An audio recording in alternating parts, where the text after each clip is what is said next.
Guys, Josh Fierstein here. Probably the question I get inboxed to me the most is this: why does God allow bad things to happen to good people? Now, first of all, I want you to know that God's plans towards you are pure and perfect. He has love for you, would never wish anything bad on you, but bad is a result of sin and sin a result of Satan. However, I want you to know that God is all powerful, and as the Bible says, that God works all things together for the good for those that love him. So that means that in every bad situation and every negative, there is a positive. Now, I want you, I'm not sure if you remember, but back in my day, about 10 years ago, before all of the digital age, there was something called film.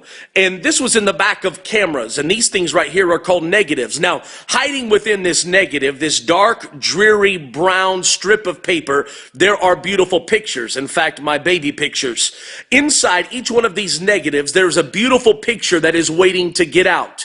Now, do you realize that in every negative situation in your life that there is something beautiful that God is waiting to pull out of it? But in order for this negative to become a positive, it has to go into a dark room, and then the light from above has to shine through it. And on the other side of it, there is a beautiful picture that is developed.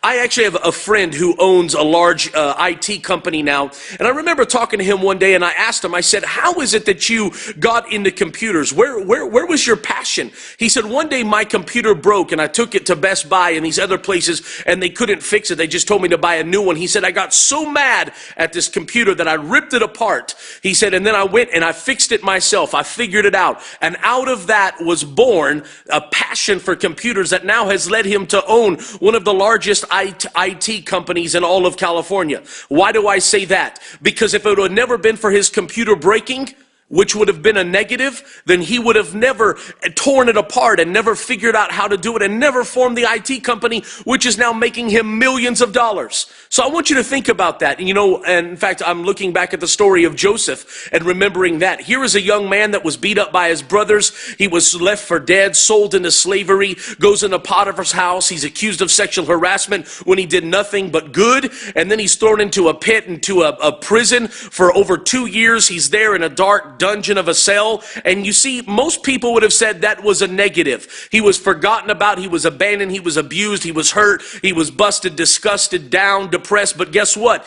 Inside of that negative, God had been positioning for him to become the prince of Egypt, and for one day a man to come and discover him and bring him into the palace. You see, there's some of you today that you have to understand that in every negative in your life, that God is waiting. If you'll just put it in his hands and allow the master photographer to shine his light through it, I promise God can take your negative and turn it into a positive. I'll just leave you with this thought. When it was that they bring the man in John, I believe chapter 9, verse 1, they bring the man to Jesus and ask, why was he born blind? Was it because of his sin? Was it because of his parents' sin? And Jesus just simply says this, no. He said it was that the works of God may be made manifest through him, and he heals the man of blindness. I promise right now there's something in your life that you're looking at and you're saying, but I'm a good person. Why? How is it God could have allowed me to go through this? I promise he did it just to take your negative and develop it into a positive. As always, I'm asking you this. There's somebody on your timeline, in your friend, in your news feed that need to hear this message. Somebody that's struggling with a negative today. Would you just take a moment and click share right on the side of this video? And please share this video and help somebody discover the light of God shining through their negative to make a beautiful picture out of their life. And as always, if you're not my friend yet on Facebook, click right up here and I would love to be your friend. Just add me as your friend and let's be friends here on Facebook. God bless you. I hope you have a beautiful day.